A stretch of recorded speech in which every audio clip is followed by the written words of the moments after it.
Şahane. Kulaklığını değiştirelim. Açın. Aç, kapalı mı?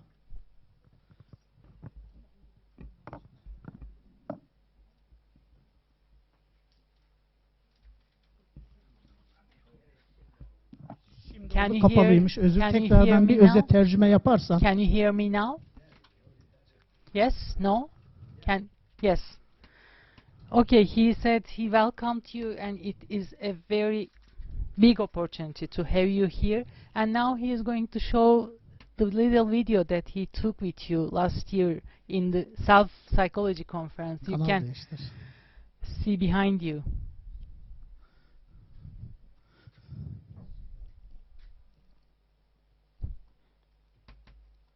Evet. Okay. Devam edelim. My colleagues in Turkey, I have great regrets that I've not been able to come when you invited me. I so enjoyed when I was there before, and hopefully we may be able to get together sometime in the future. Thank you. Thank you. Diğer bir iki videosunu gösterelim aynı yerden. Sebebi de şu. I would like to show kendisini bütün oturumlarda takip ediyoruz kongrelerde. Kısa sizleri haberdar edebilmek için birkaç dakikalık vurucu yerlerden kayıt yapmış idim. During the conference and I had recorded a few minutes of his. No, you can't hear me well. Yok, kırmızı yanacak. Bu kırmızı yanacak arkadaşlar. Kırmızı yeşile dönürse pil bitiyor demektir. No. Kırmızı yanacak. Uçak modunu al kuzum senden. Yeşilde ses alamazsınız. Kırmızı da olacak. Kırmızı kanalı bulacaksınız. Bak o mesela diğer kırmızıyı bulacaksın. O kırmızı değil. Hayır. Bir daha bas. Bir daha bas. 6 tane kanal var. Kanalı döneceksin. Sıradan birkaç tanesini videolar var ya.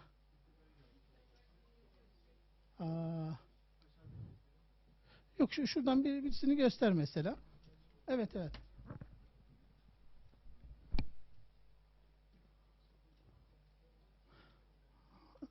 Lichtenberg'in olmadığını açtın, ilginç. Başardın. Kapat onu. Geri gel. Bak Lichtenberg'in kendisinin konuştukları var. Yukarıya al. Yok in aşağıya. Şurada mesela var. Evet.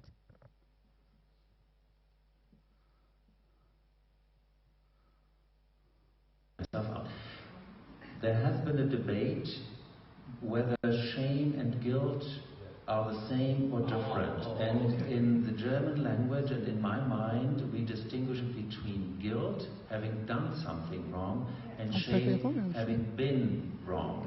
So when we condone an action like you did with your crayon, we say this is something you shouldn't be doing. When we say if you do this I don't love you anymore, that gets into the shame thing. Tamam, kapatalım. Lichtenberg'i bulamadık ama canınız sağ olsun, yanında oturuyor. Evet. Şimdi anlatacağım. Kendisini o kadar yakinen takip ediyorum ki kongrelerde her oturumunda birkaç dakikalık kayıt alarak bizim Türkiye'deki meslektaşlarımıza gösterme imkanımız oluyor idi. Onun için ben yıllardır kendisini Türkiye'ye davet ettim. En son Viyana'daki kongrede de geleceğine söz verdi ve bugün aramızda. Tabii son birkaç yıldır, 4-5 yıldır maalesef misafir ettiğimiz konuklarımız Türkiye'ye gelmekte tereddütleri oluyor. Amerika Birleşik Devletleri'nin dışişleri bazı yayınları oluyor. Yurt dışına seyahat edeceklerle ilgili olarak. Türkiye'yi geçtiğimiz yıllarda biraz tehlikeli bölge olarak addettikleri için bize gelen misafirlerimiz iptaller yapmışlardı. Bunun en bariz örneğini duygu odaklı terapide devam eden bir eğitim sürecimiz var idi. Ve 3 yıl kadar bu süreç maalesef enkıtaya uğradı, durdu. Bu sene itibariyle yok güzel. Kulaklığı var da zor duyuyor, ayırt ediyor. Did you hear me? Okay. Kulaklıklarını çıkardı, şimdi direkt takacak anladığım kadarıyla. Ve bugün aramıza geldi. Tabii bizim psikoterapi enstitüsünün 20 yıllık tarihsel süreci içerisinde bir entegrasyona doğru gitme sürecindeyiz. İlk başladığımızda bilişsel, davranışçı ve psikodinamik kuramların gelişen süreçlerinde en son geldiğimiz noktada bir ayağımızı nörescience'a ve nörobilime basmak, diğer ayağımızı psikodinamik süreçlere basmak ve diğer ayağımızda bilişsel davranışçı süreçlere basmak gibi bir sürecin içindeydik.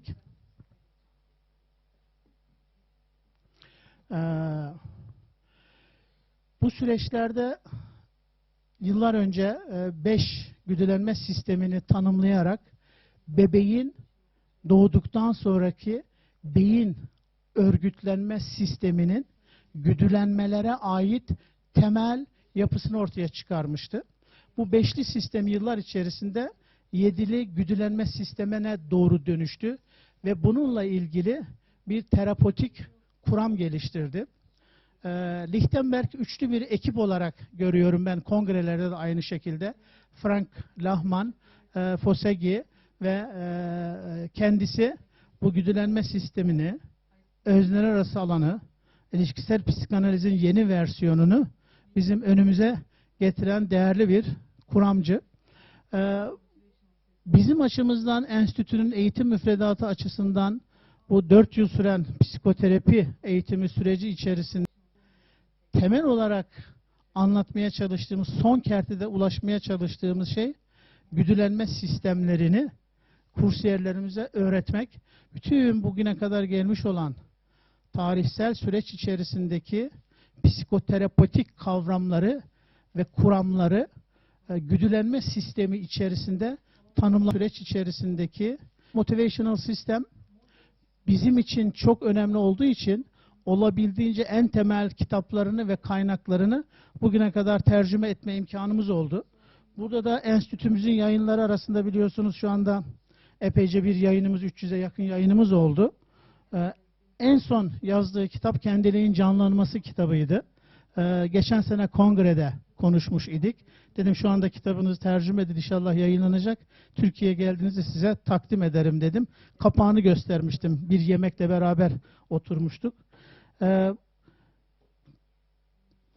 Kendilik ve Güdülenme Sistemi kitabı keza aynı şekilde. Temel kitabı Psikanaliz ve Güdülenme kitabı. İrdeleyici Psikoterapi Rehberi kitabı. Psikanalizde İletişim, Klinik Etkileşimler kitapları Türkçe'ye kazandırıldı.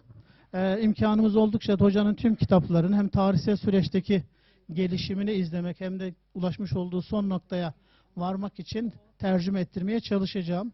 Bu ikinci seri olacak şu manada. Burada yerde de bir kitap seti görüyorsunuz. Masters'ın kitapları. İlk psikiyatrist olarak hekimliğe başladıktan sonraki çalışmalarını bir ilk kitabıyla ölmeden bir yıl önceki tamamlamış olduğu kitabını tamamını seri olarak Türkçe'ye kazandırdık ve tarihsel sürecini bir kuramcının hangi noktadan başlayıp hangi noktaya geldiğini görmek açısından çok öğreticiydi. İkinci olarak kısmet olursa Lichtenberg'in serisini tamamlamaya çalışacağız. Ben fazla lafı uzatmak istemiyorum. Lichtenberg bizim enstitü için çok önemli. Kuramsal entegrasyonumuz için çok önemli. Kendisinin bir doktor olması nedeniyle tıbbi tarafının güçlü olması, bir psikiyatr olması nedeniyle bizim açımızdan önemli. Neuroscience'a, nörobilime dayanmayan bir kuramın uzun vadeli ayakta kalabileceğini düşünmüyorum.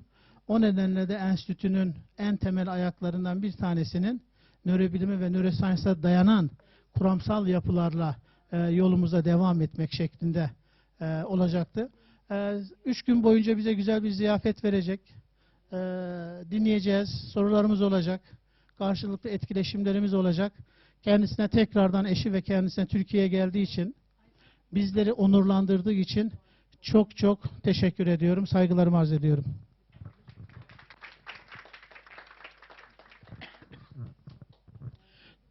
Türkçe soru soracak arkadaşlar sadece el mikrofonuyla bunlarla soru soracak. Mütercimler ona göre teknik olarak organize ettiler. Bilginiz olsun. Mikrofon almadan konuştuğunuzda mütercimlere gitmeyeceği için soru...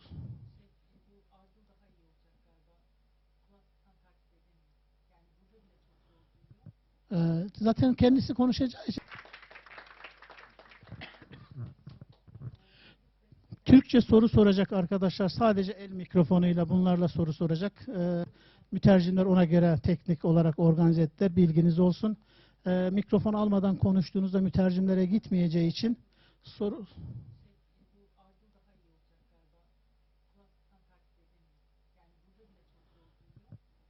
Zaten kendisi konuşacağı için nadiren soru soracağız. O zaman da ardıl yaparız. Tamam? Okey. Anlaştık. Tamam.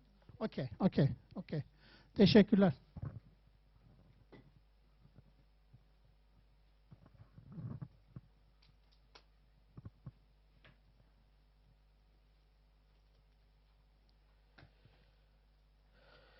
You come again? Yeah.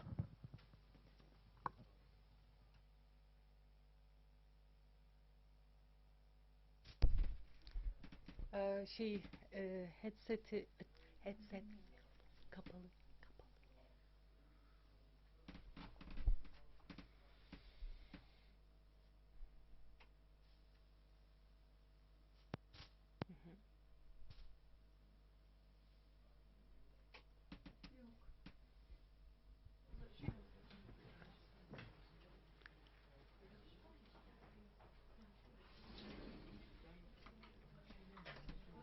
What you just heard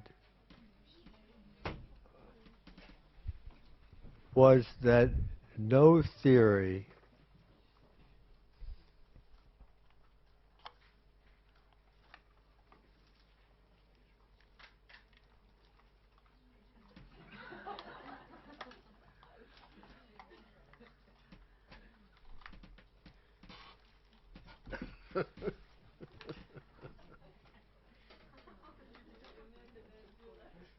My batteries wore out. Sorry about that.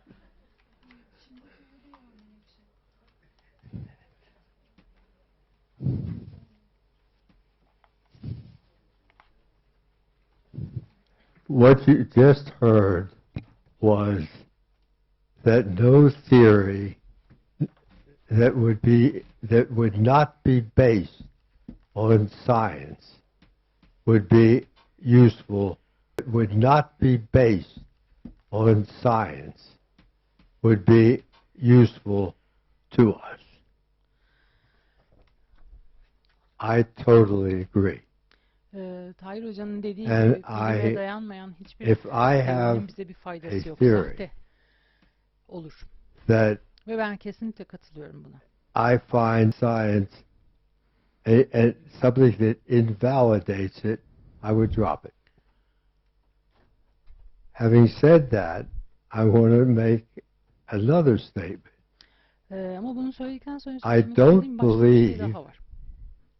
that a psychoanalytic theory needs to be Deneyim diliyle not ifade only edilir. what is in our awareness, conscious, Ve deneyimden kastımız available sadece to our awareness, bilinçli farkındalığımızda olan şeyler değil. either directly or as in the preconscious, or by analytic exposure, Doğrudan örneğin bilinç unconscious, öncesinde ya da analitik or, ifade and this is the bilinç addition, dışında something that şeyler influences that is Ben never burada bahsediyorum. able to be brought to consciousness in that it is nonverbal öte yandan bilinçli farkındalığın and is edinilmesi much hiçbir more zaman mümkün diffuse. olmayan, yani sözsüz And I will talk about that later. olmuş, formüle edilmemiş So şeylerden experience bahsediyorum. then Deneyim is bence bunların anything hepsini kapsıyor. that influences us.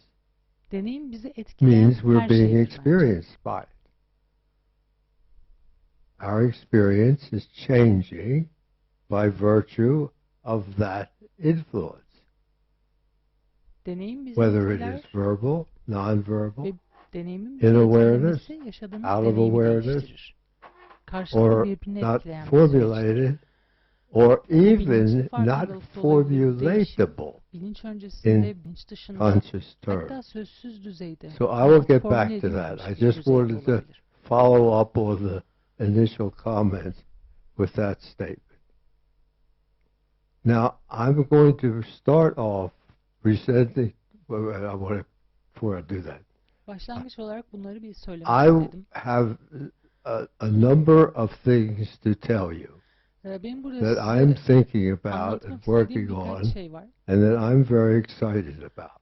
Üzerine So I çalıştığım want to aynı share zamanda them ve with you. çok That's the new book. bana heyecan veren But şeyler. I also want to tell you that we got 3 days to spend together. Oluşturacak. And Önümüzde 3 gün var birlikte we are going to geçireceğimiz. have a much more lively time of it Ve if bu zamanı you are canlı, active aktif bir too. şekilde geçirmemiz için sizin That de is, if you katılımınız ask gerekiyor. questions, Yani if you raise sorular points, sormanız, if you fikirlerinizi disagree, ifade etmeniz, and we could have katılmıyorsanız a discussion katılmadığınızı, of the karşıtlığınızı disagreement. söylemeniz, So please katılmadığınız noktalar üzerinden prepare yourself tartışmanız to be other than just bence receptors. çok daha faydalı Prepare olacak. yourself to be Burada initiators. sadece alıcı Prepare konumda yourself olmamaya to be hazırlayın kendini. activators. Bu kendinizi Take in what başlatıcı you olmaya, can, inisiyatif almaya, listen carefully. aktive olmaya, but aktive etmeye hazırlayın challenge. kendinizi. We'll have Sadece more fun that dinlemekle way. kalmayıp meydan okumaya da hazırlayın bu 3 gün boyunca. Okay. I'm now going to tell you about a way of looking at motivation that is completely compatible with the motivational systems theory, but is in a way Şimdi güdülenme a sistemlerine simplifier. yine bakıyor But all olacağız. simplifiers that are good Fakat are also complexifiers. basitleştireceğiz bir So, yandan. I'm going to tell you Bir about taraftan da 3 karmaşıklaştıracağız. pathways to the development Gelişim yolundan of bahsedeceğim seeking. size. Düşüncenin gelişiminde 3 The temel first yoldan pathway bahsedeceğim.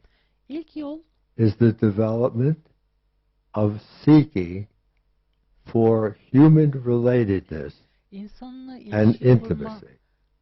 ve yakınlık kurma arayışının gelişmesi. İlk yol. The second pathway is for the development İkinci yol of seeking for mastery of the environment, çevreye for hakim olma, competence, ustalaşma, for skills yetkinlik, beceri in learning, geliştirme, öğrenme skills in work, arayışının gelişmesi. skills in play. Oyun becerileri, And the her third beceri.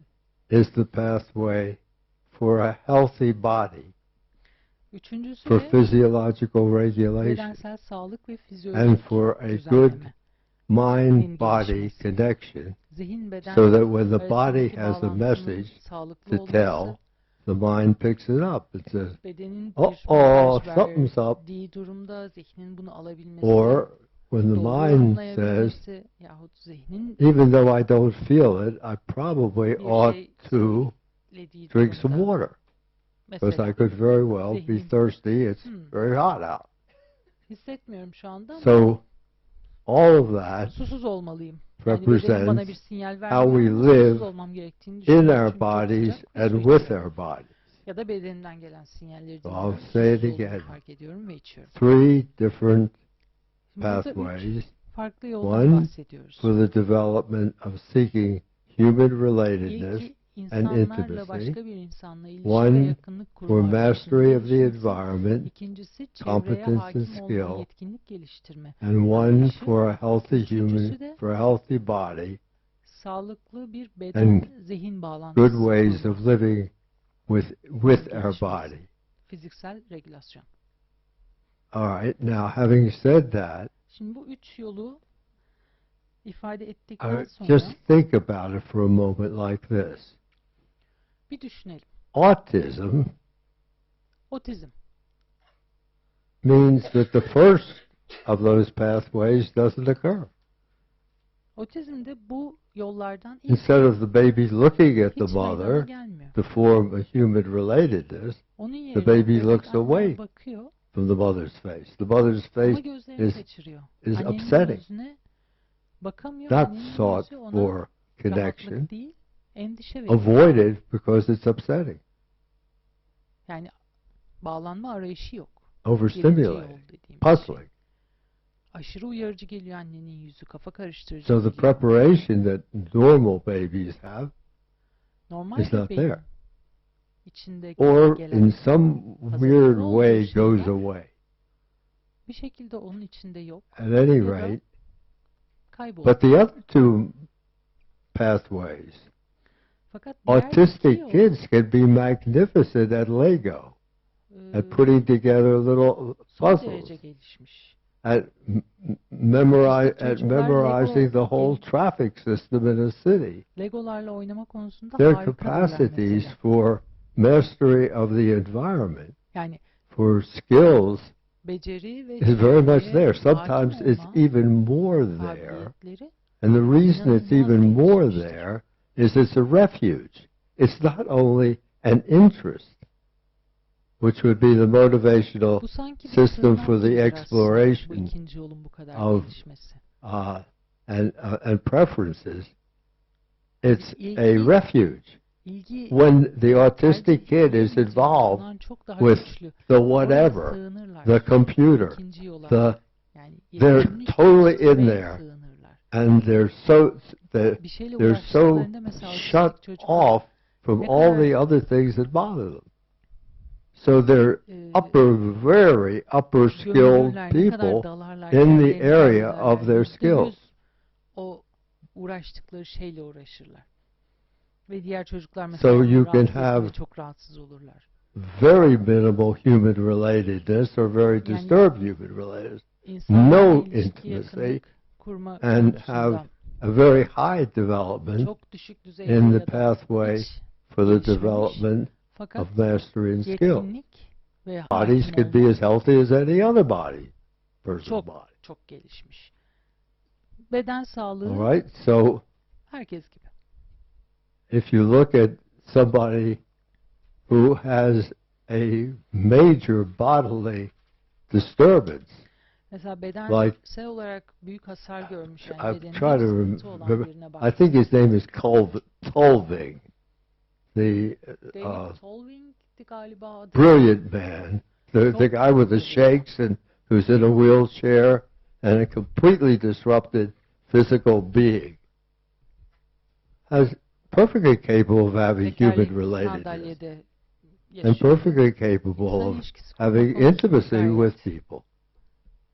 Certainly iyi düzeyde mastery of the ilişki environment. This kurabiliyor. guy's one of the most brilliant people on earth. Çevreye hakim olma konusunda And his physical self is kesinlikle a çok iyi durumdaydı. complete chaos. Yani evrendeki en So zeki you see what insanlardan I'm biri, trying to Hawking'den get at. bahsediyoruz. That if you look at these Ama fiziksel pathways, sağlık, then you see if you şimdi bu take üç your yola patient baktığınızda and you say, this person, that if you look at these ama fiziksel pathways, sağlık, then you see if you şimdi bu take üç your yola patient baktığınızda and you say, this person karşınızda hastayı düşünün. does very well with a kind of human relatedness, Bu kişi insan but when they ilişkileri try to go konusunda toward gayet iyi intimacy, görünüyor. then they have a problem.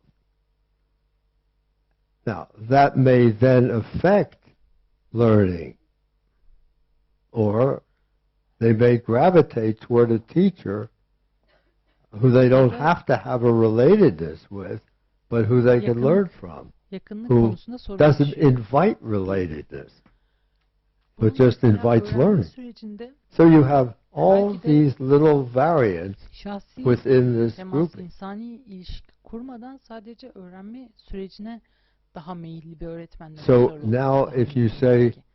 well, what motivational systems Ve burada are involved in the first, şunu soruyorum. the pathway for human relatedness and intimacy? Obviously İlişki ve attachment. yakınlık That's the ve yolunda fundamental. etkili olan güdülenme Obviously sistemleri var. affiliation. Bağlanma güdülenme sistemi. That's human relatedness of the İlişkilenme, group. gruplarla ilişki. Obviously güdülenme caregiving, sistemi. because that's Bakım looking verme. after another human being. Aynı şekilde, çünkü o da bir başka insanla temas kurmayı içerir. Obviously sensuality. Duyusal güdülenme sistemi. Now, Burada yine you're going to birinci hear yolda. me, and so I'm making a little side trip right now. Şimdi You're going to hear me bir parantez throughout açıyorum burada. talk about sensuality as Duyusallıktan distinguished bahsedeceğim. from sexuality. Ben duyusallığı cinsellikten ayırıyorum. Bu ikisinden ayrı Sensuality şeyler has a olarak goal bahsediyorum. of pleasure. And it comes in all kinds of different forms, like looking at nature, Onun hedefi ve pek çok farklı biçimi vardır. like listening to music, Duysal like the most ordinary things in the world. Suppose I spoke to you like this. misal müzik. I am going to give you a lecture. Şöyle konuşuyorum sizinle. Ben şimdi size I bir konferans hope vereceğim. that would be very different than the musicality in my voice, than the lilt, the up, the down, the emphasis, the tonality, çok farklı bir his veriyor değil mi which size? I hope sounds pretty good to you, has a kind of quality of Ve umuyorum hani normal that makes it konuşmamdaki prozodi, smooth, müzik interesting. Size Well, keyif I'm veriyor. talking about a huge range, you see, of things. The touch. Pek çok biçim. That when I was coming to a step, mesela. that a hand was being put out to help me on the step. Mesela ben buradan gelirken That kapıdan is both el helpful, uzatıldı. physiological, Merdivenden body, inerken keep me yardımcı from olmak falling. için. But it also is a lovely gesture. Yardımcı olmayı amaçlıyor. It's, Ama bir it's, taraftan da sevgi dolu it's bir something that jest. makes me feel, on the one hand, it may make me feel, oh, I don't need Bir that. taraftan, On the other hand, ihtiyacım yok. it's certainly going to make me feel, Bir what a taraftan nice thought. elbette ne What kadar thoughtful. hoş bir düşünce, ne kadar hoş bir That's jest essential dedirtiyor. quality. So you could have a sensual quality with something mixed with the aversiveness. I don't need that. Yani kaçınma, Well, at 93, duygusal sometimes I do need it, even if I don't like the idea that I need hayır it. istemiyorum yardım diyorum ama 93 yaşındasın So, artık bir noktada you yardım have ihtiyacın da oluyor. Mixtures of motivational systems Güdülenme placed sistemleri at any given moment where bir anda it will play out on one of the systems. So if you then say the system for human relatedness and intimacy, we have attachment, affiliation, caregiving, aversiveness. Hangi güdülenme sistemlerinin To be humanly related, I've got to be able to say no. Duyusallık, I don't like that. bakım verme, kaçınma. Çünkü ben bu Spitz's book, No and Yes. demek de bu yolda. And I've got to be say, yes, I do like that. Bunu Yeah, more. Ya da bunu istiyorum diyebilmeliyim. That's the sensual system.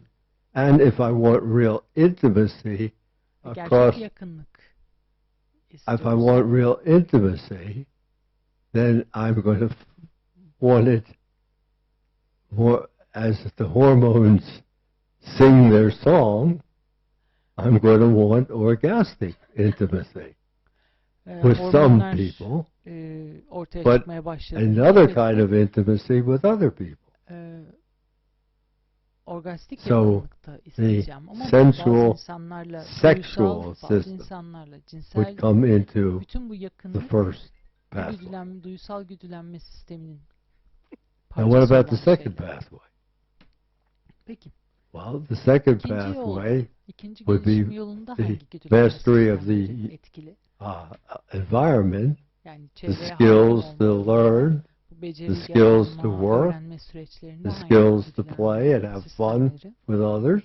Others, by the way, that of course is, but you play with puzzles.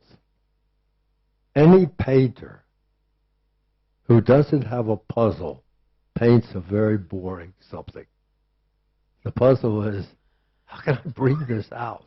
Burada Or will the use of green enhance it Puzzle'larla or not? uğraşıyorsunuz. Bulmacalarla, bilmecelerle. So the puzzle to Resmin solve içinde something bir bilmece is what olmayan maintains ressam aslında çok interest. sıkıcı bir şey. Interest will flag if you don't have a İlgimi puzzle çekmesi, bir that şeyi bulmaya, bir sustains şeyi it. çözmeye çalışıyor olmam lazım. Çevreye hakim So olmak, that system içinde bu yapbozu, is bu bilmece very barındırır. integral to the mastery, to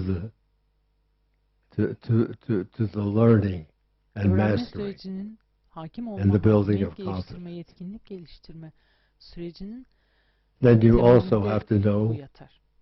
what you don't want to spend your time learning, even Neyi if your mother öğrenmek tells you you istediğinizi should. bildiğiniz gibi neyi öğrenmek istemediğinizi de bilmeniz So gerekir. first of system, the yes, no of that is in there. İlk güdülenme And you sistemi have to have enough people skills, enough ability to zaten attach to orada some people, because yeterince otherwise insani beceri you would never geliştirdiğinizde, get yani yeterince bağlanma the kurduğunuzda insanlarla temel bir bağlanma the, sistemi the geliştirdiğinizde sponsoring that you may need to succeed, or the counseling diğer that you yola need geçmeye to operate in başlayabilirsiniz. a complex Çünkü, environment. Çevrede So işler some göstermeye başlayabilmeniz için attachment, affiliate, düzenleme, güdülenme sistemi en temel olanlardan taking biri. care of your Nefes skin alma, so it doesn't itch, scratch, and break down, and on and on and dan on. başlamak üzere bütün All of temel that düzenlemelerinizi regulatory stuff yapabiliyor olmanız goes gerekiyor. into it. Bütün fiziksel düzenleme And there sistemi has de to bu be şekilde. some carryover from the attachment, Bağlanma because sisteminden your şeyler body, pratik. the feeling of your body is so intimately interlocked with your first caregivers. Bedeninizde hissettiğiniz I mean, they're all over your body. İlk bakıcınızla olan deneyimlerinizle The- sıkı sıkıya bağlıdır. The daddy that Bütün lifts bedeninizde the hissedersiniz kid up and excites the kid hani with babanın motor bebeği action. havalara atmasını düşünün. He's a part of the body. Heyecanlandırır That çocuğu. that Bütün body, when motor it gets on a swing aktiviteleri and does the uyanır things that it does, ve or bütün bedeninde hisseder onu. goes out sailing and is heeled over and like that, are all part of that world that also has a human background to it. So those feed into that as well. Uyarımların Okay, I think you got the bağlantısıyla idea. alakalı bir tarafı var. Anladığınızı Three zannediyorum. pathways and Üç gelişimsel interlocking yoldan bahsediyoruz. pieces and parts Ve of the bunlar motivational system. güdülenme But the three sistemleriyle pathways iç içe geçen really give you a boyutları. way to organize it on a broader scale.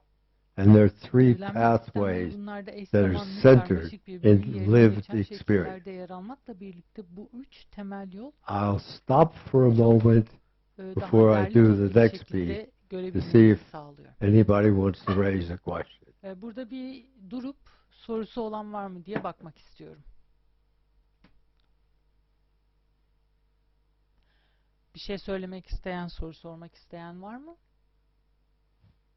Well, I'll ask you the question. Could you Ben follow me? sorayım o zaman. Takip edebiliyor musunuz? Anlatabiliyor muyum? It's coming. It's coming through. Good. All right. Now, Tamam, anlaşabiliyoruz o zaman. here's another modification of what is the fundamental Yakın zamanda yaptığım teorik bottom değişikliklerden level biri de şu. of motivation. Güdülenmenin Freud temeli said nedir? En it temeli. was sexual drive and Freud aggressive cinsel drive. First he said dürtü olduğunu sexual, söylüyor. then he said sexual and aggressive. Instinctual drives. İçgüdüsel dürtü. Well, I'm thinking differently, Ben and I must say daha farklı that düşünüyorum. I'm thinking differently in the experiential sense, and Deneyimsel Jacques açıdan. Panksepp was thinking Yaklaşıyorum. differently John on Panksepp brain mesela studies. And what we both come to is the idea that what is fundamental is seeking. Temel olan şey arayış. That the infant is born seeking the human face. Bebek doğduğunda That the infant is born arama with a cheek reflex that'll have it turn its head to seek the nipple. Kafasını döndürüp That the infant is born güdülenmesiyle doğar. Yani bu arayış, bir şeyi aramak, seeking and identifying and distinguishing its mother by smell, sight, ayırt eder, from others. Kokusuyla, dokunuşuyla, sound, sesiyle. So go down the list of motivational systems and say, take out of the list you've got of affect, intention, and goal, which I define the motivational system as. Each one has particular affect, intention, and goal. And then say, okay, what goes with that? Seeking. I seek to experience that affect, intention, and goal. Bakımından tanımlıyorum ve bunların hepsinin temelinde ne var diye baktığımda arayış var. Between Panksepp and me, I've come to a way of phrasing it like this. Şu şekilde ifade ediyoruz. We seek to know what we want. Because the baby is not born knowing that it wants to take in food by its mouth. Doesn't have that problem in the uterus. Bilmiyor. Doğduğunda bunu bilmiyor. It doesn't born knowing that it wants to see its mother's face. It wants to see the human face. Discovers that when it sees a human face. Oh, that, ama insan yüzünü gördüğünde bunu keşfediyor. Evet, istediğim şey. I want a repetition of that. Ve bu tekrarlanıyor. And many other things that come along. Bebek olarak. A baby isn't born knowing it wants a helper. Bebek, but by 3 months it knows that. Ne and I'll tell you why in a little bit. 3 ay itibarıyla öğrenmiş oluyor. So we seek to know what we want. Ne istediğimizi and so we are adjusting to our very specific environment on the basis of wants. They're general, but they're also very specific. Because it wants this particular mother's laugh. That's not any other mother's laugh, that's this particular mother's laugh. So we want things that then become very particular to us. Okay, now, after you discover what you want, then seeking goes into another phase, which is you seek to get what you want. You're not just a passive recipient. You lean forward as mother approaches.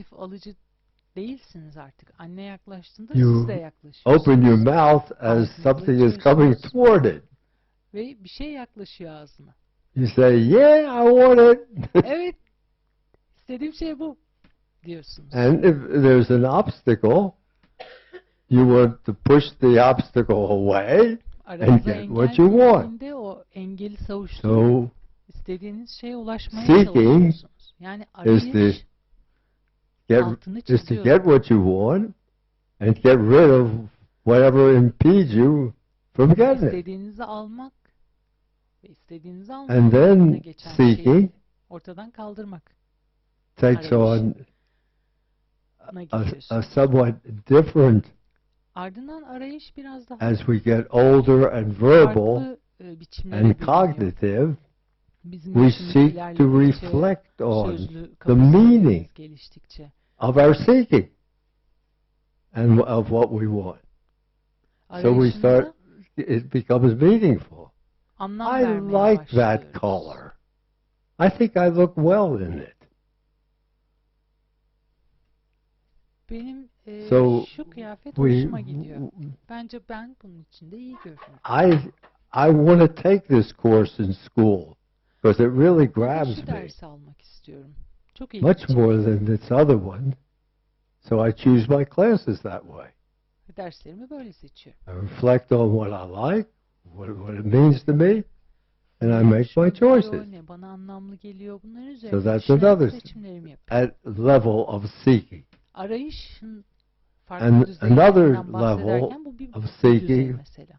is Arayışın bir başka düzeyi that when you have established a pattern, şöyle, and the pattern is okay, safe, bir good, kalıp, bir döngü, bir örüntü oluşturuyorsun. we vary greatly in Güzel, this one, güvenli, but iyi all gidiyor. of us are a little Gayet courageous iyi to look yapıyoruz. outside the pattern, take a risk, Ama hepimizde bir and see cesaret what else vardır. could be O there. alıştığımız kalıbın And some of biraz us dışına bakarız. are Acaba very başka ne risk olabilir?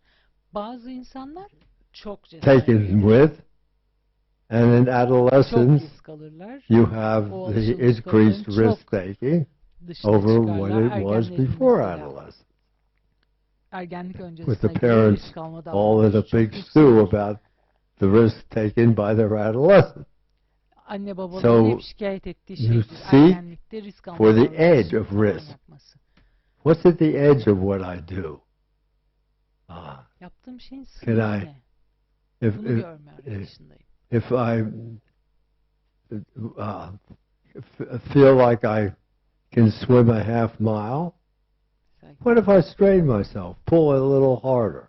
Bir Let's see. kilometre yüzebildiğimi What'll happen? biliyorsam We'll see. kendimi biraz So, zorlarım. Taking risk, Kilometre yüzdüğümde exploring the ne olduğunu edges görmek isterim. of our patterns is Alıştığımız another kalıpların, mevcut part. kalıplarımızın So I'm sınırlarını, adding these ötesini qualities to keşfetmeye motivation. So you could take this, what I just said, and apply it to each motivational system. Bu söylediklerimi alıp her bir güdülenme Seeking sistemine what you uygulayabilirsiniz. want, İstediğiniz seeking şeyi how to get it, ararsınız, ona ulaşmaya seeking how to get çalışırsınız. rid of impediments, seeking to understand its İstediğiniz şeye meaning, ulaşmanız and, önündeki engellerden uh, kurtulmaya çalışırsınız. Size and- anlamlı gelen şeylere and ulaşmaya how it çalışırsınız. fits in what is the narrative that goes with it, Bu and then seeking to çevreleyen explore the edge, anlatıyı, the risk level. anlatıyı oturtmaya çalışırsınız Okay. ve sınırlarınızı keşfetmeye çalışırsınız. Sınırlarınızın ötesini.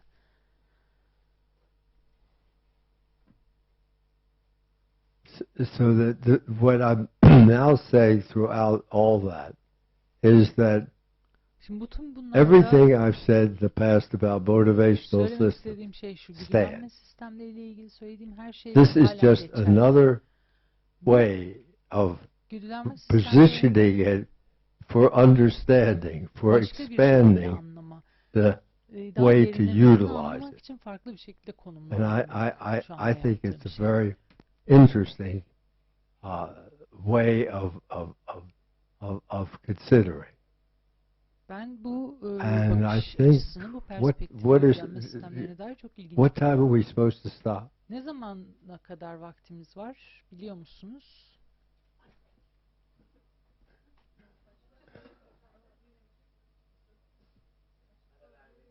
What you know what time we're supposed to stop? Ne kadar vaktimiz kaldığını biliyor musunuz? Ne zaman bitireceğimizi? Tahir Hoca orada. Tahir Hoca. Oh, we're supposed to stop in 5 minutes? 45. 45 minutes. Oh, Tamam, thank you. 45 Okay. 45 dakikamız var. All Teşekkür right. ederim. Let me let you.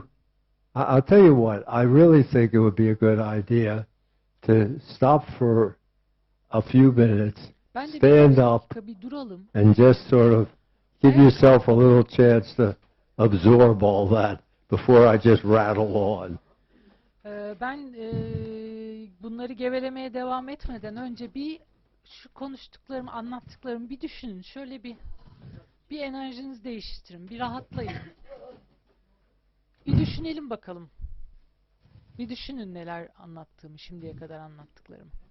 I'm really so glad to be here. If they're all that postponing. And if I'd come sooner, you wouldn't have heard all this. Because it's stuff I'm putting together now. Bütün bunlar yeni, çok yakın zamanda düşündüğüm şeyler teorik olarak. İyi ki daha önce gelmemişim diyorum. Bunları sizlerle paylaşma imkanı bulduğuma çok mutluyum. Peki.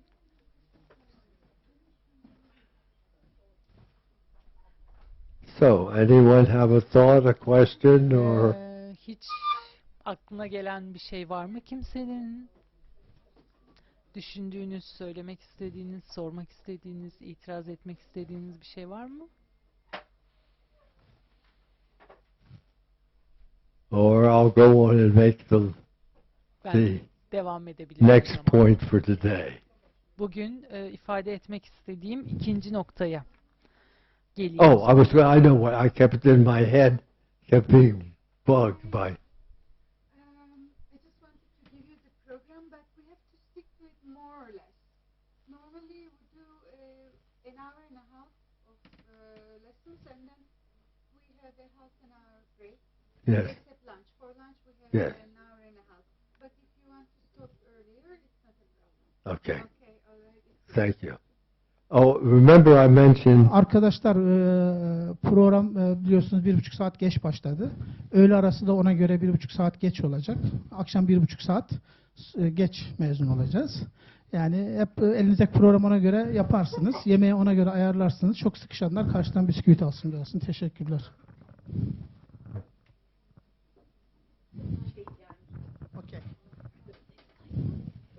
Okay.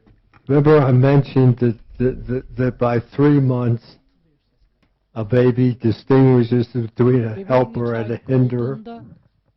Kendisine yardım edenle Would you kendisine believe önleyen that? arasındaki farkı That at 3 months söylesem inanır mısınız? you can prove 3 aylıkken that a baby distinguishes kanıtlayabiliyoruz. between a helper and a Yardımcı hinderer. olanla engelleyen arasındaki iki Okay. kişiyi ayırt Here's edebiliyoruz. the experiment. There is Şöyle bir deney var. a cliff or an incline. Eğimli bir yüzey düşünün. Incline. Şimdi deneyi anlatıyorum size. Bu eğimli düzeyde Incline. evet gördünüz değil mi? The Şöyle top of the incline aşağı yokuş yukarı. is a little Eğimli yüzeyin shelf, üstünde bir raf var, bir düzlük. and then another incline, Sonra bir eğim and daha var another yukarıya shelf doğru. on top. Sonra bir düzlük daha var, bir raf daha var. A little figure, square figure, like Küçük that, bir oyuncak figür. with 2 little Kare. googly eyes on it. 2 tane No googly eyes, little buttons. düğme göz var üstünde. Yani 2 Like tane düğme var, beans. göz gibi. No beans, no little eyes. The child does not humanize it. Does not treat it as a representation of human, of self. Herhangi bir şekilde göz yok, bir şey yok. So this little thing goes up the first İnsana incline, benzetmesi için bunu hiçbir gets to the sebep yok. plateau, Şimdi bu kare gives a little dance of joy, ilk eğimden çıkıyor. İlk starts up the düzlükte second sevinçle incline, dans ediyor. can't make it, İkinci falls back, rafa starts up again, çıkmaya make it. çalışırken ikinci düzlüğe, Falls ikinci back. kata düşüyor. Starts up ikinci again. düzlüğe. And Tırmanıyor. another little figure comes in from the side, gets Yandan under it, gives it a push up, alttan bir başka figür gets up to geliyor. the top Onu plateau, itiyor gives a ve big dance of bir joy, sonraki kata and çıkmasına that's the yardımcı oluyor. scene. Büyük bir sevinç dansı Now. ondan sonra da. Sahnemiz bu. Then you start the scene again. Goes up to the first plateau, Tekrar izliyoruz. joy, İlk kata çıkıyor. up, can't, Sevinç up, dansı yapıyor. can't, up, Yukarı little çıkmaya figure comes çalışıyor, in, çalışıyor, gives it a push çıkamıyor. down, Sonra bir başka hits the figür, first oyuncak plateau, geliyor. goes head Ona over yardım heels, ediyor. boom, boom, boom, Bir down sonraki to the kata ground. çıkıyorlar. Okay. Now you show the baby, Ama the sonra helper, oradan bir And the başkası onu hinder, the 3-month-old, katlardan geri düşüyor. from the Yani hinderer bebek hem looks 3 aylık only at the bebek helper. hem Now yardım you could edeni say, görüyor hem look at that baby's engelleyen eyes, figürü görüyor. even though you Ve 3 record aylık it and bebekler so on and so on. sadece yardım edene Well, bakıyorlar. at Yani 5 gözlerin months, you bakışları get the confirmation sadece because you get yardım the edene exact dönüyor. same pattern, only Yani the çok da 5-month-old anlamlı bir reaches kanıt değil bu for the helper. diyebilirseniz.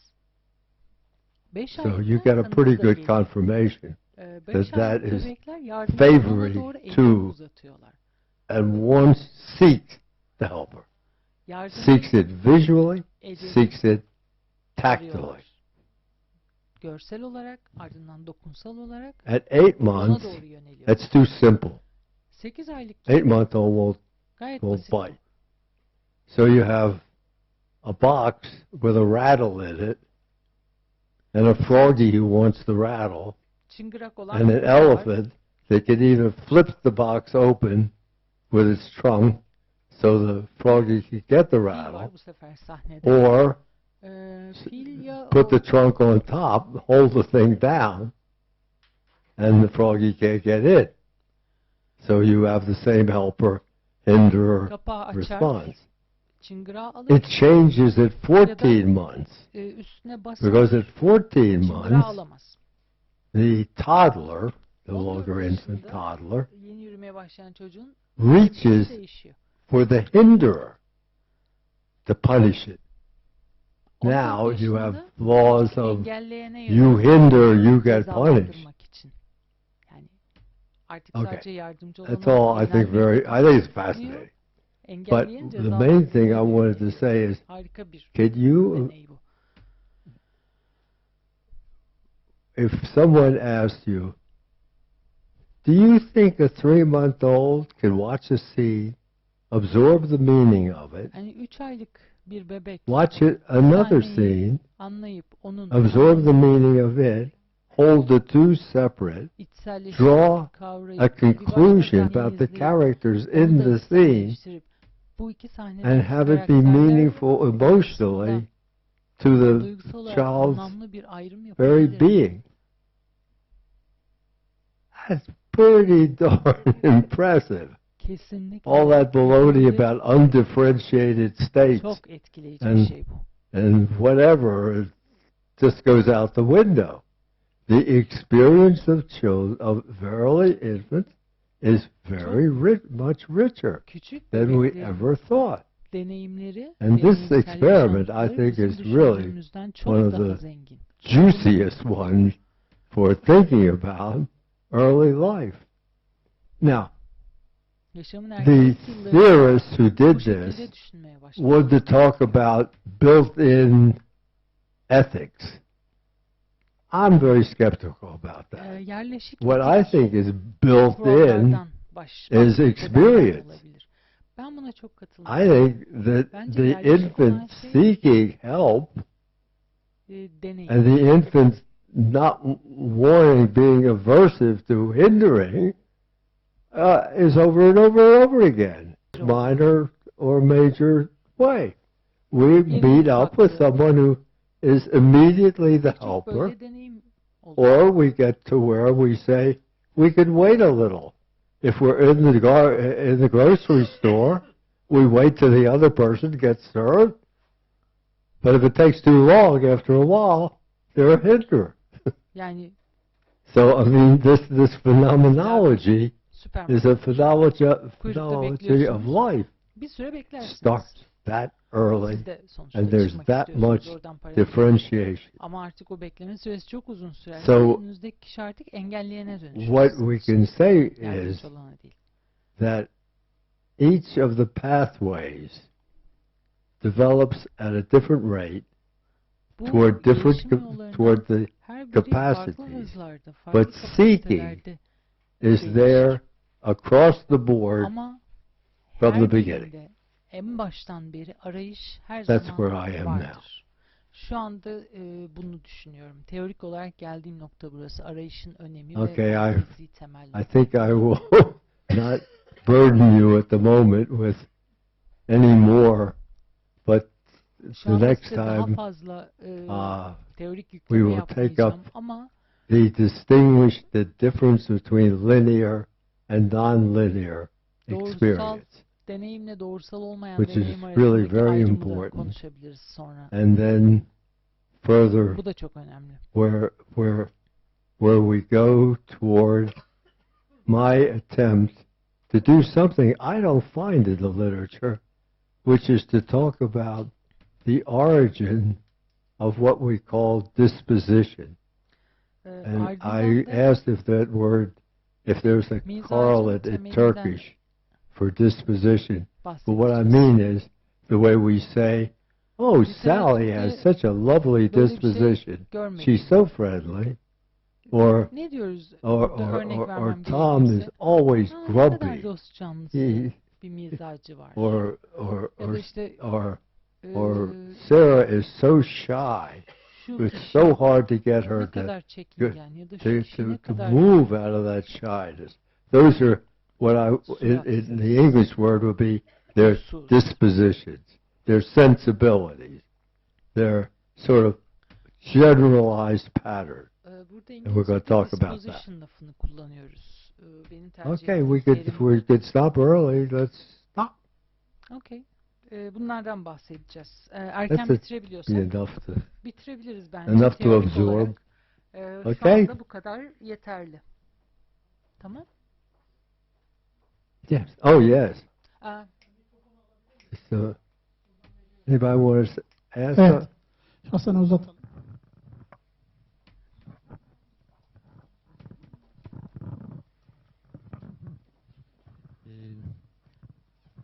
Soracaktım. Bebek ses.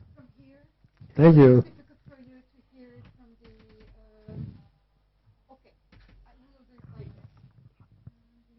Öncelikle burada olmanız bizi çok mutlu etti. Gerçekten şanslı olduğumuzu düşünüyorum. Bunu söylemek istiyorum. For being here, we think we are very lucky. Merak ettim. Bebek araştırmalarında bebek yardım edeni anlayabiliyor dedi. You said that in infant researches, you have seen that the baby understands that somebody is helping him. That someone Is helping him. Yes. Yes. Seans odasında danışanlar gerçekten yardım eden terapisti anlıyorlar mı? Yetişkin. Evet. Yetişkin. What do you think that in the session room, the adult patients, do they understand that the therapist is trying to help them? Bununla ilgili yani bu araştırmayla ilgili bir ilişki kurmuş mu? Yani bu seans odasında olan any connection made between the two? Baby? You mean at birth? Çünkü tekrar edeyim mi? Yok, söyledim ama doğumda mı diyor? Yok, seans odasını dedik ya 3 aylık bir çocuk, 4 aylık bir çocuk yardım edeni anlayabiliyor dedi. You said that like an infant of 3 months or 4 months yes. is capable of understanding that he is receiving help. Yes. Is the patient, the adult patient, he is making a connection between the two, between what you said about the infant Yes. and the adult patient who in the room with the therapist. Yes. Is he or she capable of appreciating and acknowledging that the therapist is trying to help? Well, are there's aware that he or she is receiving help? Yes. But you see, you have in an adult, you have a double context. You have the general context. Evet. I come here for your help. Ama yetişkinin duble bağlamı var orada, iki bağlamı var. I seek your help. That's what I'm doing Öncelikle here. ben buraya yardım almaya geliyorum. But senin yardımına when you tell me çalışıyorum, arayışındayım. Something that I don't like hearing, Ama hoşuma gitmeyen bir şey söylediğinde, I don't necessarily feel at the moment that you're my helper. O anda senin bana yardım ettiğini hissetmiyorum. Or if I feel that you have made me hissetmem. responsible for the problem in a way that I can't see, that doesn't help. That just makes me feel worse. Ya da So that senin, hinders me from even feeling good. Yaşadığım sorundan bir şekilde senin sorumlu olduğunu hissederim. Ve o anda senin bana yardımcı olduğunu değil, beni engellediğini hissederim.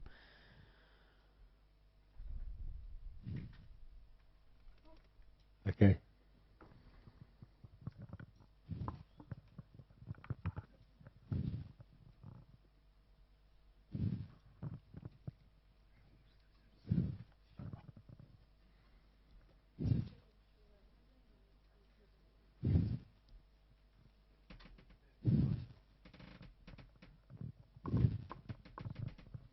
Bebekte arayış olarak tanımladığımız konu keşif ve merak duygusundan farklı bir tanımlama mı? What you defined as seeking in infants. What you defined as seeking behavior in infants. Oh. Is it different from exploration or curiosity? Eye focus, head movement, body movement. Gözlerine odaklanması, el hareketi, beden hareketi. And then, depending upon how old, Ve yaşına just bağlı olarak crawling toward. emekleme, bir şeye doğru emekleme. But the question was, is it different?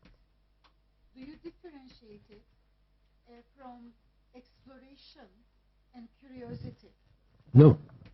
It's all in the same. Yeah. Yok öyle bir ayrım yapmıyorum. Yes, but Hepsi aynı paket. exploration is going to be Ama is going to be based on keşif dediğiniz şey interest more temelinde than sensual vardır. satisfaction. Duysal See, tatmindan I mean, ziyade the baby that sees a toy over there that's new and it bebek yeni bir crawls oyuncak over görür, to get to the toy.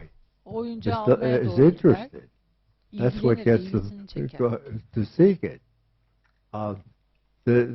The baby who sees mother entering the room goes to Annesinin odaya mother girdiğini gören seeking bebek affection, annesine doğru gider. a Orada sensual arayışında olduğu şey connection. sevgidir. O duysal temas. So it depends on what it is that is happening, what is Olan the biten şeyin ne olduğuna bağlı intention. aslında. What is the goal? Yönelimin, niyetin, hedefin ne So olduğuna if it's a motivational system for exploration, it's one thing. Keşfetme, If güdülenme it's a sistemi motivational system bir şeydir. for attachment, it's another thing. Bağlanma güdülenme sistemi bir başka şeydir. But the Arayış seeking hepsinde is the vardır. moving toward, Arayış dediğimiz şey in whatever fashion, works to move toward that thing, o şeye that doğru particular thing. götüren herhangi bir biçimde ona gitme hali. So we talk about the first story, the initial narrative. İlk hikayeden Is bahsediyoruz burada. İlk anlatıdan. Mother İlk comes, anlatı nedir? Anne gelir, smile, gülümser. nice. Güzel, hoş. Well, what does that mean? Bu ne anlamı? Mother, there is no mother. The child doesn't have a word for mother or a name for Bebeğin mother. anne diye bir He kelimesi has, yok. Onun için herhangi bir she şey has yok. a familiar face, Anne tanıdık bir a yüzdür face that's sadece. been there before, a Daha face önce that's gördüğü bir engaged her. yüzdür. That's Onunla mother. ilişki kurmuş olan bir With a yüzdür. smell, Anne budur. with a Onunla voice, ilişkili with ses. sound, with all the koku. things that make mother familiar as a particular person. Anneyi Okay, aşina kılan so her şey. now comes. Ufak özellikleri. Comes, özellikleri. how does the baby know comes? Well, that's the mirror neuron story. That any movement that's out there Buradan da aynen öğren activates the same movement in you. Dışarıdaki hareket And so sizin içinizde de aynı. this is why we all scratch our heads and O yüzden you know what I mean? If you haven't Aynen. observed this, it'll drive you crazy when I tell it to you. because you'll start observing it, and it'll drive you crazy, which is you scratch your own head and your patient reaches up to scratch his head. Değilseniz And bunu it fark happens etmek over and çok over and over and over. enteresan gelir size. Siz elinizi Because kaşındığınızda we danışan da elini activate the kaşır. same thing. So that's how we know İki kişi de aynı şeyi that what aktive ediyor. someone's intention is. Öyle If I biliyoruz pick zaten this up like karşımızdakinin this, niyetini. then you've got an idea. My intention is I want to throw this thing. Mesela bunu böyle But kaldırdığımda you elimde know it size because fırlatma the same niyetinde olduğumu anlarsınız. internal state, you do that inside you. And it's the capacity to do that inside you that has to do with all the prosthetics, which means that you have this whole thing going on in your head as to how to move muscles that you don't move at all. Sorry to get off onto that, but so you have the response comes because you feel space lessening, and you know what that feels like. That's what comes. Mother comes, smile. You read emotion. Babies are born receptive to reading emotion. So smile, even if the baby has not yet smiled at 3 months, they recognize the smile. And they recognize the sensuality of it. And then they have a reaction. If mother's coming and she's smiling, my reaction is nice. And my body starts moving toward her. And my eyes go wide. And I'm receptive. But mother comes frown. Ooh. That does not bode well. Or put it another way, that doesn't bode a helper. So those are the initial non-verbal body stories.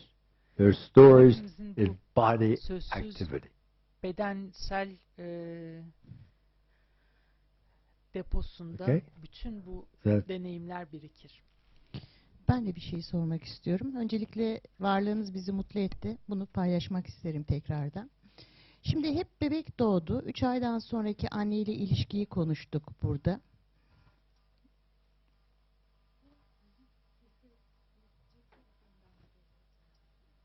Yoksa şeyden mi, kulaklıktan mı?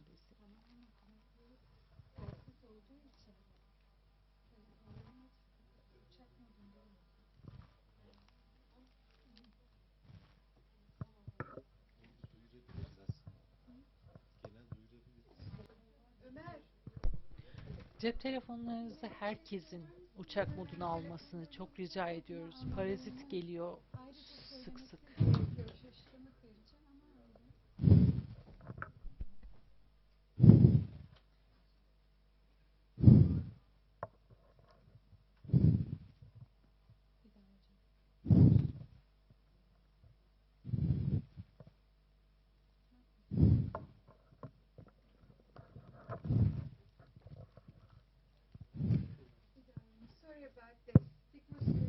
Some of them have their mobile phones on, so it affects the okay.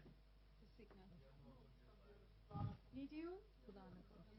Hocam böyle de duyuyor. Okay.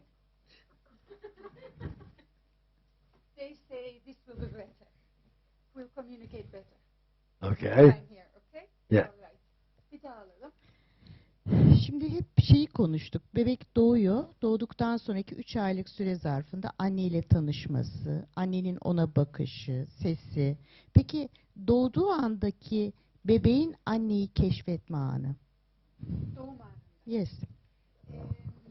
We talked about the first 3 months and the baby's knowing the mother, exploring the mother. But what about at the moment of birth? How does mother or explore the mother? My daughter asked me to be in the birth room with her Kızım benden because doğum sırasında her husband yanında olmamı was istedi. Çünkü not used to medical things, and they were using bir the şeylerle pek arası yoktu. talk method to keep her under control, and she was worried he'd lose it. So Kendisi bayılıp kalır diye endişeleniyordu kızım. this is a daughter who was like my shadow. So Ed said, "Would you be there, Daddy? Please." Baba sen Yes. gelir misin yanımda olur So musun dedi. the nurse Tabii ki. takes the doctor brings the baby out, hands it to the nurse. The nurse plops the baby on the table and puts the stuff in the eyes, and is a little rough with her, and she's crying and fussing, and the nurse hands her to me. So she's in my arms at that point, and she calms to a degree. So she calms to a whimper from full-blown screaming cry. So I take her and I plop her on Anne's chest. And because even though there's no milk at that point, there is a reflex that you can chuck like this, and the head will turn and the mouth will open and fasten onto the nipple. And so I plop her on Anne's chest, and before I can do that, the whimper disappears. She's heard that heart. She heard the heart from outside that she's been hearing from inside. That's the familiarity. That's who this person is. So then came the nipple, and Anne's face turns beatific as the baby is taking the first suck or two on the nipple. By the way, I want to tell you that one of my principal colleagues in the United States wrote a scathing, I wrote this up, wrote a scathing review of it, saying, "What in the hell was I doing in the birth room with my daughter? That was edible up the gazoo." Well, she didn't think so, and neither did I. Bunu da yazdı ya, kendisi yazdı ya bir meslektaşı yazmış. Benim doğum odasında ne işim vardı Allah aşkına diye. The infant is already prepared in so many ways that we had no idea of. Bebeğin içindeki hazırlık düzeyi yani she will also respond to her father because she's heard his voice. Düşündüğümüzden çok daha derindir, çok daha. The baby hears the mother's voice as a double, inside, outside. Annenin sesini, the reverberations inside as the mother speaks, and then the sound as it penetrates. Çift katmanlı olarak duyar. Yani bir duyduğu in the same way that if you read yankılanması vardır. If you read one of the, I'm blanking on his name now. The guy writes magnificent infant stories for children, and that have a rhythm to them. And you read one of them to the baby in the last 6 months of the pregnancy, once a week. Read the same story once a week for 6 weeks. One before the termination. When baby comes out, it'll immediately alert when you read that one, but not another story by the same author, in which it's rhythmic but not the same. So the baby is taking in information. Okuyor anne. The Ve bebek doğduğu anda baby in the last trimester in utero, taking a lot of information. Okay? Mike? I can ask in English if it's okay. Welcome Turkey, first of all. And I'm going to ask you two questions. İki soru soracağım size. Türkiye'ye hoş geldiniz öncelikle.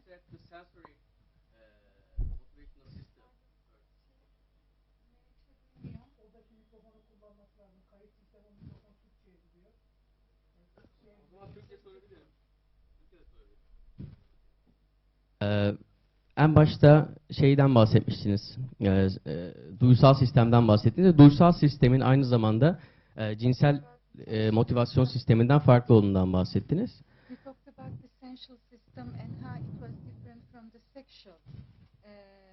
Gelişimsel aşamada. Evet. Okay. First you talked about concerning development. Yes. You talked about that the sensual motivational system Yes.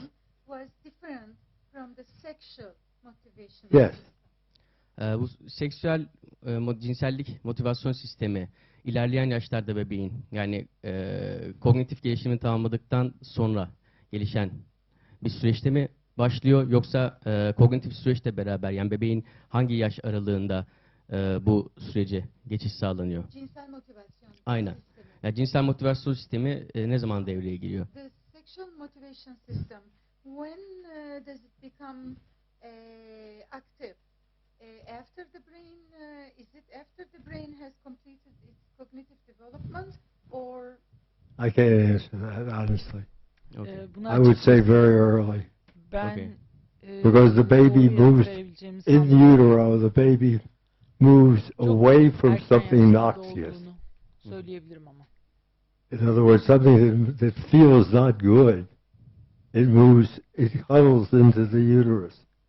Mesela daha rahmin And içindeyken something good, it expands. Bir şey So I hoşuna would say gitmediğinde probably very early. büzüşür. Let me Hoşuna just give you gittiğinde a rahatlayıp kind of gelişler. Yani çok just a sort of silly way to think about it. John comes home and his wife says, I've had a terrible day. Everything went wrong. And he says, okay, I'll give you a back rub. Tamam diyor, gel So, sana birazcık masaj yapayım sırtına. Gives her a back rub. John And as he's doing so, she starts to relax and she starts to feel how her skin is tingling and feeling good. And she moves a little bit so his hands get near her breast and he feels her, begins to feel her breast and she starts to look at him and they are on their way to intercourse. They're on their way to move from sensual to an orgasmic goal, sexuality. On the other hand, John comes home, same sequence, and she says to him, oh, that feels so good. I'm getting so drowsy. Oh, I'm so relaxed. I'm just falling off to sleep. Gee, it feels so good to sleep. So, in other words, sensuality, pleasure, in this instance, leads to a calming, leads to a just a gentle pleasantness of another nature, an alteration in mind state from negative arousal to positive, pleasurable arousal of a calming, quieting, nice feeling. So, sensuality can go two ways. Yani duyusallık her iki yöne ilerleyebilir. The comforting Rahatlamaya, and toward the arousing. gidebilir. Uyarılmaya, uyarıcı olmaya gidebilir. But it's different. Farklıdır bunlar. And I keep screaming that, although I don't get very far. I'm afraid, in the field in general. Ben bunu It's very hard to make the field in general make that distinction, even though I regard it as very important to make. And it also distinguishes and we're going to get to this, but I'll say it now. Geleceğiz ama şimdi bir söylemek istiyorum. Neutrality, abstinence, and anonymity. Those three things that if I didn't practice when I was in training, I was not going to be allowed to be an analyst. It's crazy. Ben bunları hiç uygulamadım. It's so withholding. O kadar kendini mahrum bırakan tutumlar ki bunlar. Can you be sensual with your patient? Duysallığınız My point is, can you not be sensual with your patient and have a relationship that is meaningful, anlamlı bir ilişki but not sexual? Sensual. Hello. Are you glad to see your patient? Are you afraid to show you're glad to see your patient? Danışanı gördüğüne memnun olduğunu göstermeye korkuyor musun? This humanizing, as we'll get to later, I want to talk about. But it's all part of the same thing. Bunların hepsi aynı şeyin parçası. Can you speak to your patient in a soothing voice? Like John giving his wife a back rub? Eşiyle konuştuğu gibi masaj yapar. That was really tough. When you had to hand the baby over and she had to stay overnight in the hospital and you had to go home alone and the baby feeling so bereft of the baby in the hospital. That was really tough. Sonra bebeğini hastanede bırakıp çıkmak gerçekten çok zor. Çok üzüldüm. How can you not? And expect to have this person tell you their intimate life story, their intimate stuff. If you can't even be a human being with them. Now, there are how to be a human being who is a therapist practicing a particular discipline. That's another matter. But it's being a person when a person is culpable. Olmak bambaşka bir şey ama bunların hepsi için önce bir insan olma hali gerekiyor. Okay, now let's see. I want to throw in one last thing, son bir şey daha söyleyeceğim, which will lead in.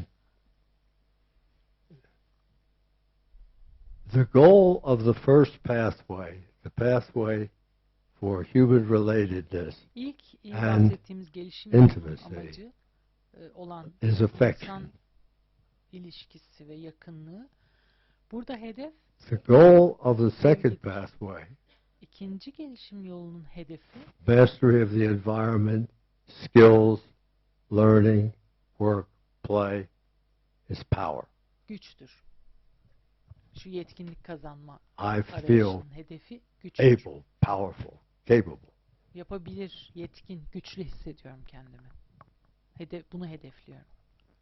I feel the power of being able to tell you my stuff. That gives me a sense of power. And we're not talking about domination. That's another kind of power. That's not what I'm talking about. I'm talking about a sense of I can do it. Derken baskı olmaktan, kontrol etmekten bahsediyoruz. Force, impetus, o başka bir türlü. Capacity. Burada yetkinlikten bahsediyoruz. Yapabilir hissetmekten bahsediyoruz. Bunun verdiği güç. And the third üçüncü gelişim yolu olan essentially düzenleme, to be able to live in one's body comfortably hedefi ise and carefully. So kişinin kendi bedeni içinde, if we then say three things are a core. Bu üç, one is affection. Yolun temel and hedefi. think of it in a treatment. One of it is power. Hedefi. I want the power to influence my patient. Hedefi. Güç. And my patient wants the power to influence me. Ben danışanımı etkileyecek gücü istiyorum. And the third is physical well-being. Üçüncüsü de fiziksel sağlık. It all came together one day when a patient came. She had originally come to me because she was suicidal, and her mother insisted that she get treatment. And we talked suicide and issues and so on. She was a top lawyer, really brilliant young lawyer, and she took off on this way of having power, which was work like the Dickens. If they asked her to do the kind of job that would take X hours, but she didn't feel it was really done, she would put in X++ and hate it and feel used, but she would do it. So she comes in one day and she is coughing and sneezing and she looks terrible. Thank God she's in a chair, not on the couch, breathing up at me. So she goes on like this, and then she stops. There's a long pause, silent pause. And I noticed that her foot starts to do that yours did. And so I said to her, she said, looked over at me and saw me reacting, and she said, what? And I said, okay, I'll tell you what I was thinking. I was thinking that what I'd like, I had said to her earlier, why, I think you need to go home. She said, go home? I have to go back to the office. I have left that thing brief for the Supreme Court and it has to be done, and I'm not... I know where suicidal thoughts are going to start coming out of. So we get to this long silence, foot wags, and says, what? And I say, I'll tell you what I was thinking. I was thinking of picking you up, carrying you home, putting you in bed, getting you some, and I had to stop myself from saying chicken soup because she was a vegan. So I had to say vegetable soup. And she looked at me and said, all right, I'll go home. In other words, a degree of caring, of affection, assumed a degree of power to influence her toward bodily well-being. So you can see all three are in this story. Affection. I really liked her. Power to influence. Change the environment. And bodily well-being being a goal. So I think it's sort of, you put those three things in your mind and you'll see them starting to play out in your patients.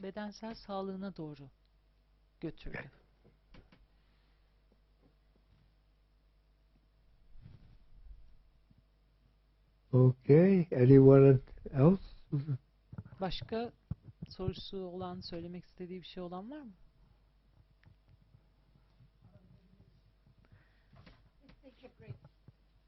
Absolutely. Tabii ki verelim, ara veriyoruz.